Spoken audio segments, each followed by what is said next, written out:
Hello, everyone, and welcome to English Pod. My name is Marco. My name is Catherine, and we've got an upper intermediate level lesson for you guys today. This one is all about a crime scene. That's right. So we are going to be at a crime scene. We are with the police officers, and we're going to take a look at some very, very interesting and specific vocab to like police and a crime and all that. That's right. So if you're a fan of the TV show CSI, or you like some of these investigation police work TV shows, this is a lesson for you. That's right. So why don't we go and listen to the dialogue for the first time?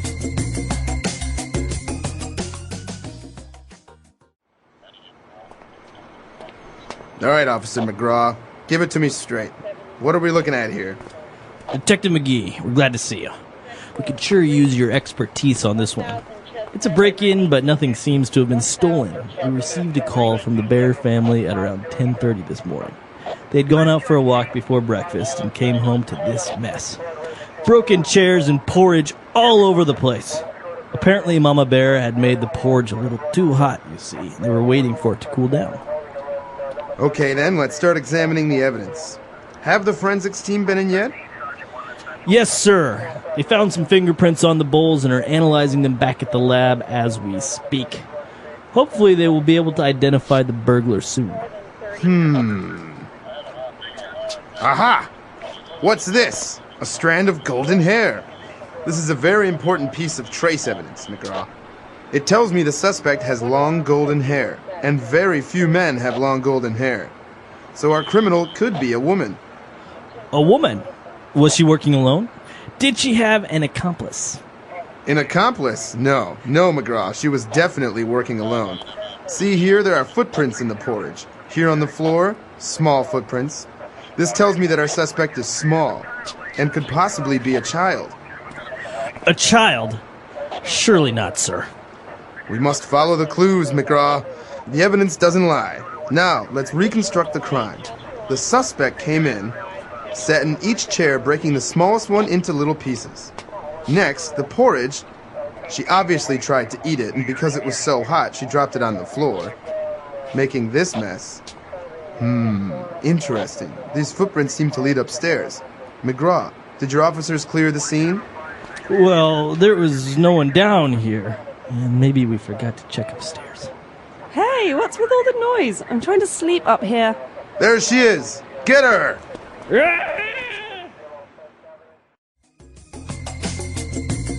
All right, we're back. So a lot of interesting phrases there. They are obviously investigating a break-in.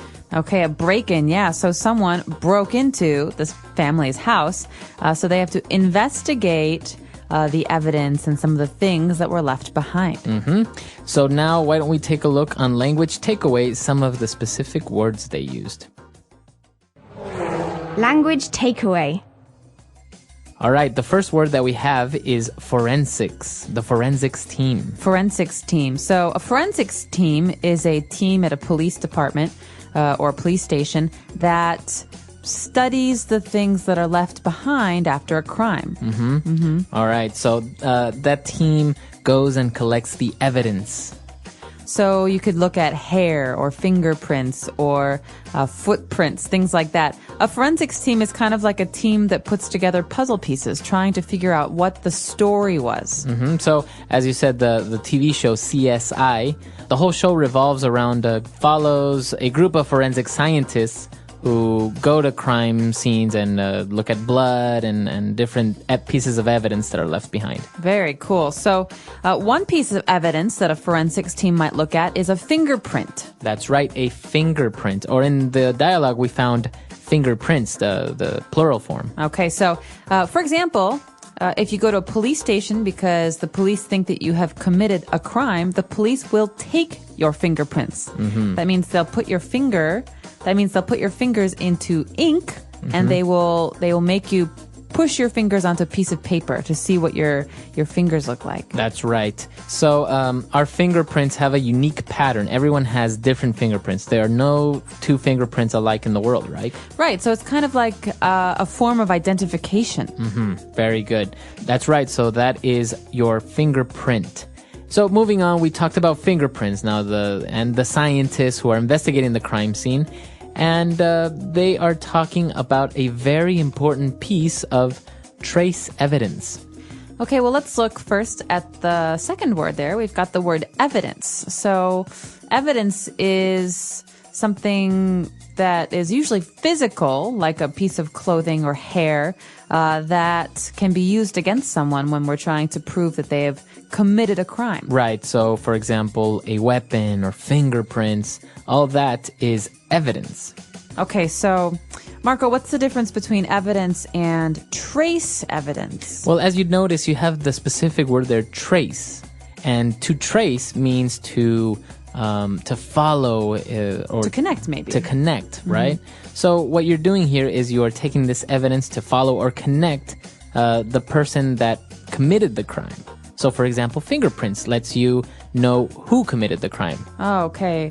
Or maybe if you have blood, you can find out who did this crime. Right. But what about like a broken window? Well, that's just evidence. That just lets you know how the crime was committed, maybe how they got into the house. But not who did it. But not who did it, right? Okay, so trace evidence helps you connect the crime to the person who committed the crime. And well, moving on, we found that very important piece of trace evidence, which was a piece of, or a strand of golden hair. And the police officer said, well, this tells me that the suspect has long golden hair. So a suspect. Okay, this word it looks exactly the same as the word to suspect. But be careful because we say these two words in different ways. So to suspect, that's a verb. That's right. So I suspect Marco did it. So that means I think or I imagine. Right. Whereas a suspect, a noun, a suspect, is a person. So the person who we think or the person who the police think committed a crime.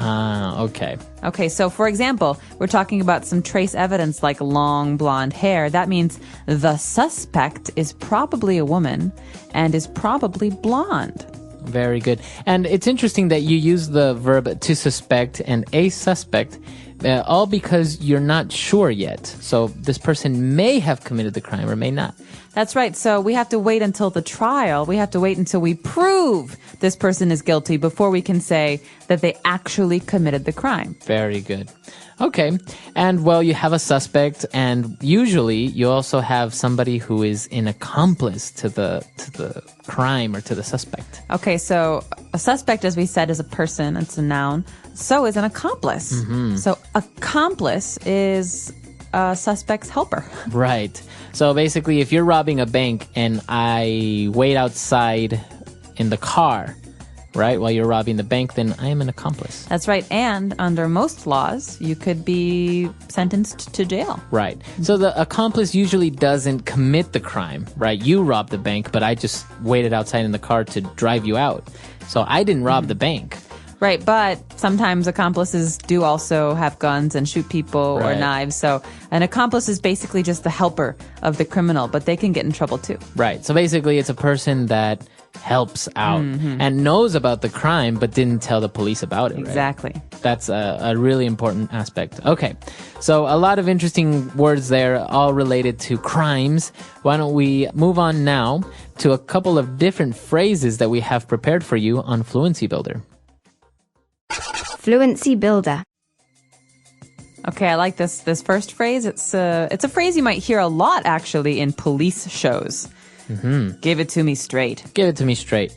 Actually, also, you can use it when you're just talking to someone and they're like hesitant, right? Like, I don't know how to tell you this, but... I'm not so sure. I don't think you're going to like what I have to say. So I can just say, okay, come on, just give it to me straight. Okay, I don't like your shirt. No, I'm just kidding. It's a nice shirt.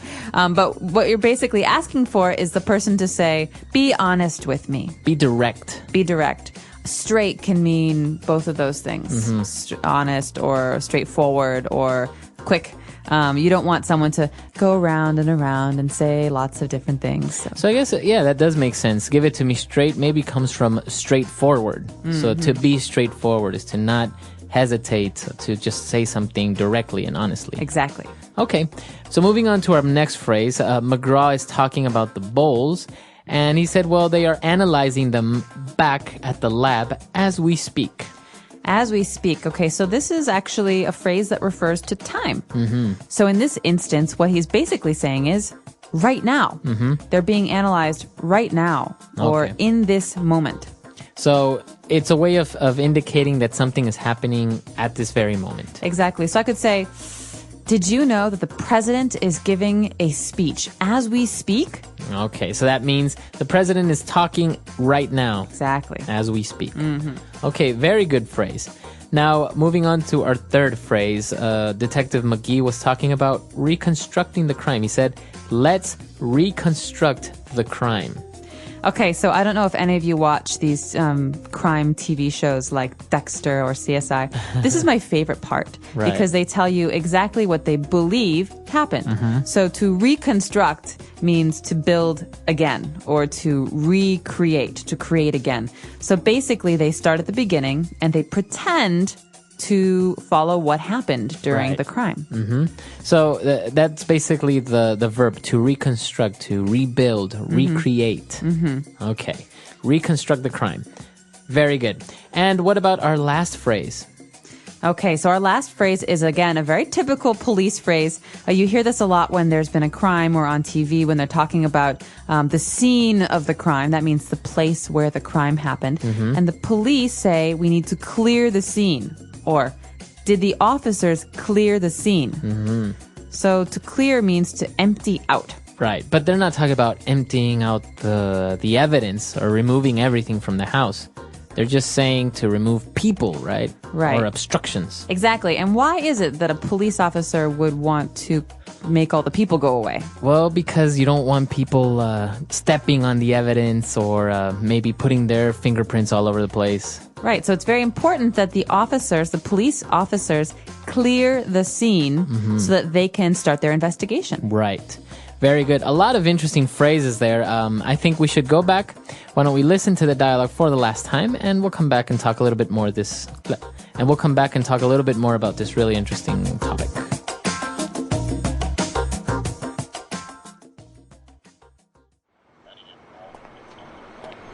All right, Officer McGraw, give it to me straight. What are we looking at here? Detective McGee, we're glad to see you. We could sure use your expertise on this one. It's a break-in, but nothing seems to have been stolen. We received a call from the Bear family at around 10:30 this morning. They had gone out for a walk before breakfast and came home to this mess. Broken chairs and porridge all over the place. Apparently Mama Bear had made the porridge a little too hot, you see, and they were waiting for it to cool down. Okay, then, let's start examining the evidence. Have the forensics team been in yet? Yes, sir. They found some fingerprints on the bowls and are analyzing them back at the lab as we speak. Hopefully they will be able to identify the burglar soon. Aha! What's this? A strand of golden hair. This is a very important piece of trace evidence, McGraw. It tells me the suspect has long golden hair, and very few men have long golden hair. So our criminal could be a woman. A woman? Was she working alone? Did she have an accomplice? An accomplice? No, McGraw. She was definitely working alone. See here, there are footprints in the porridge. Here on the floor, small footprints. This tells me that our suspect is small, and could possibly be a child. A child? Surely not, sir. We must follow the clues, McGraw. The evidence doesn't lie. Now, let's reconstruct the crime. The suspect came in, sat in each chair, breaking the smallest one into little pieces. Next, the porridge. She obviously tried to eat it, and because it was so hot, she dropped it on the floor, making this mess. Interesting. These footprints seem to lead upstairs. McGraw, did your officers clear the scene?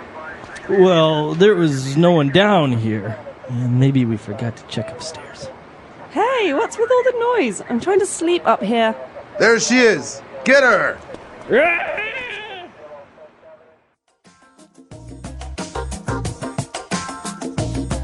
So you mentioned a couple of different shows such as Dexter and CSI. Do you watch any of these shows? I do. I'm a big fan of Dexter. Dexter.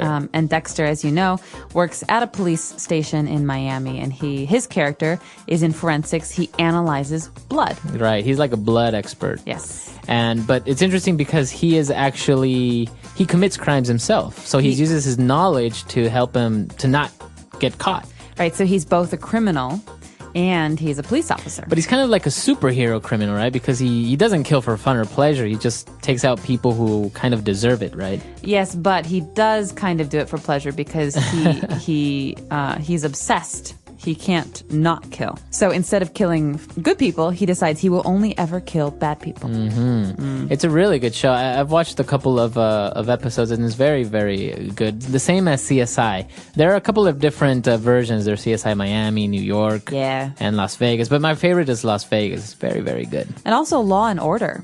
I've watched a couple of episodes of Law and Order. It's pretty good. Yeah, they often talk about forensics because they have both parts. They have the police part and the law part with the lawyers who have to use the evidence in court. Very interesting. And there's also, forensic scientists, they take a look at the evidence, but I think also they examine the body back at the morgue, right? That's right. They look at the body to find out what happened to the body. This is all a part of reconstructing the crime. So this person is also sometimes called a coroner, right? Okay, the person who analyzes the body. It's pretty scary though if you think about it, having to analyze a body. After, I don't know. I think you have to be very experienced, doctor. It's a very interesting. I don't even know how somebody becomes a forensic scientist, for example. Oh, Do you can study go to this school at for school? it? Yeah, they I have think lots there's of forensic programs. I think I saw on Discovery Channel they have a reality TV show about students, forensic students, and they're actually taken to real crime scenes, and then they get eliminated one by one. I'll have to look it up. Well, I'm curious to know, have you ever heard of this before, forensic science or forensic anthropology? There are lots of people who study this and who do this as a job. And if you're not interested in that, maybe you could tell us about what kind of crime, drama, TV shows you like, because we certainly love them here. Our website is EnglishPod.com. All right, we'll see everyone there. Bye.